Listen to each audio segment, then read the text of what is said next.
Dear students, अस्सलाम वालेकुम। Hope you all are fine. आज का जो टॉपिक हमारा है सभी टूरिज्म स्टूडेंट्स के लिए, दैट्स टूरिज्म सर्किट। ये जानना हम सब लोगों के लिए काफ़ी ज़रूरी है एज ए टूरिज्म स्टूडेंट कि टूरिज्म सर्किट किस चीज़ को कहते हैं।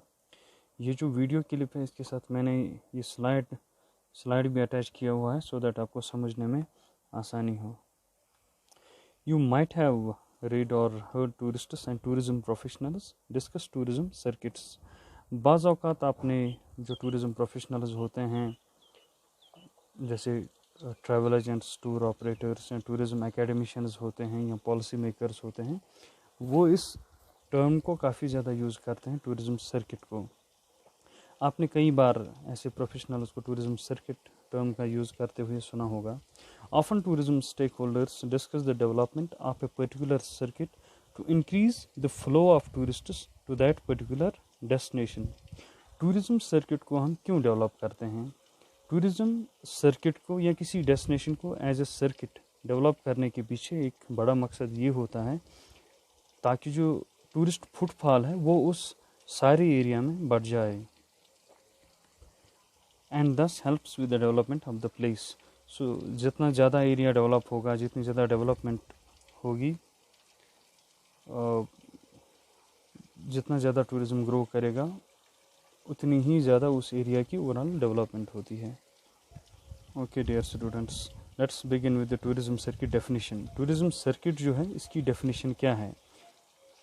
आपको अपनी बुक में भी इसकी डेफिनेशन मिलेगी जो दी हुई है ministry of tourism government of India ने। तो ये जो ministry of tourism government of India है, ये एक रेगुलेटिंग बॉडी है जो ओवरऑल टूरिज़्म को मॉनिटर करती है नेशनल लेवल पे। तो ये कैसे डिफ़ाइन करते हैं टूरिज़्म सर्किट को? According to them, a tourism circuit is defined as a route on which 3 major tourist destinations are located such that none of them are in the same town, village or city. As per ministry of tourism government of India, ये लोग कहते हैं कि tourism circuit, हम उस circuit को कहते हैं या उन्होंने उसको ऐसे डिफ़ाइन किया है कि ये एक ऐसा रूट होता है जिसमें एटलीस्ट 3 मेजर टूरिस्ट डेस्टिनेशंस आती हैं, are located such that none of them are in the same town, village और सिटी। तो ये जो 3-4 डेस्टिनेशंस इस पे आती हैं, इसका मतलब ये भी नहीं है कि ये एक ही विलेज या एक ही सिटी या एक ही टाउन तक ही कन्फाइन हो, नहीं, ऐसा नहीं है। ये एक दूसरे से एक we can say valid distance पे होती हैं। At the same time they are not separated by a long distance. तो ये भी ज़रूरी होता है इस केस में कि इनकी डेस्टिनेशंस की इन बिटवीन जो डिस्टेंस है वो भी ज़्यादा नहीं होनी चाहिए। It should have well defined entry and exit points. इस सर्किट के जो एंट्री और एग्जिट पॉइंट्स होते हैं वो वेल डिफाइंड होने चाहिए। एक टूरिस्ट को समझने में ये बिल्कुल ईजी होना चाहिए कि मुझे कहाँ से एंटर होना है और मुझे कहाँ से एग्जिट करना है। A tourist who enters the entry should get motivated to visit all the places identified on the circuit. तो इसमें ये चीज़ भी ज़रूरी है कि जब कोई टूरिस्ट एक बार किसी सर्किट में एंटर होता है तो उस सर्किट में जितनी भी टूरिस्ट डेस्टिनेशंस हैं उन सभी डेस्टिनेशंस पे ये टूरिस्ट विज़िट करना चाहिए। ही शुड गेट मोटिवेटेड, वो मोटिवेट होना चाहिए कि मुझे जितनी भी, फॉर एग्जांपल अगर किसी सर्किट में 3 डेस्टिनेशंस हैं, टूरिस्ट बिल्कुल मोटिवेट होना चाहिए इस बात पे कि मुझे तीनों डेस्टिनेशंस विज़िट करनी है।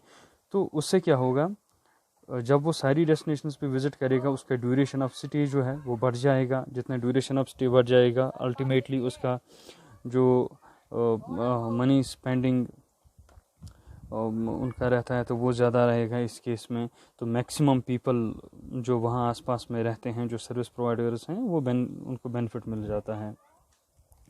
India with its vast and diverse mix of destinations have come up with many tourism circuits. So far as India is concerned, हम जानते हैं कि इंडिया में आपको एक डाइवर्स रेंज ऑफ डेस्टिनेशंस देखने में मिलेंगी। यहाँ पे आपको कल्चरल डेस्टिनेशंस भी देखने में मिलेंगी, आपको यहाँ पे एडवेंचर डेस्टिनेशंस भी हमारे यहाँ काफ़ी ज़्यादा हैं। यहाँ पे इको टूरिज़म डेस्टिनेशंस हैं, यहाँ पे एग्री बेस्ड टूरिज़म डेस्टिनेशंस हैं। तो काफ़ी एक डाइवर्स रेंज है यहाँ पे टूरिज़म डेस्टिनेशंस का।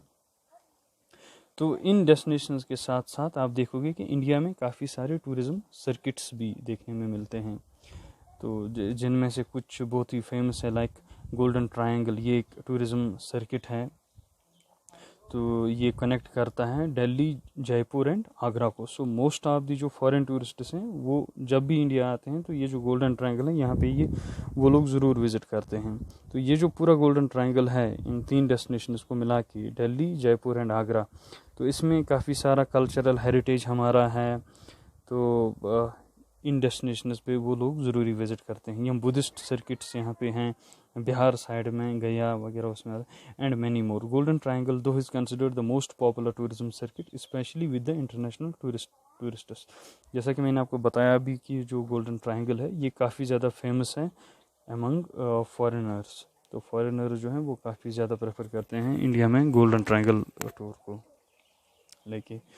तो नेक्स्ट वीडियो भी इसी सीरीज़ का होगा, टूरिज्म सर्किट का। तो यहाँ पे अगर आपको टूरिज्म सर्किट की डेफिनेशन समझने में किसी किस्म की भी अगर परेशानी आप लोगों को आ रही है तो do contact me so that we can discuss all the issues in next topic.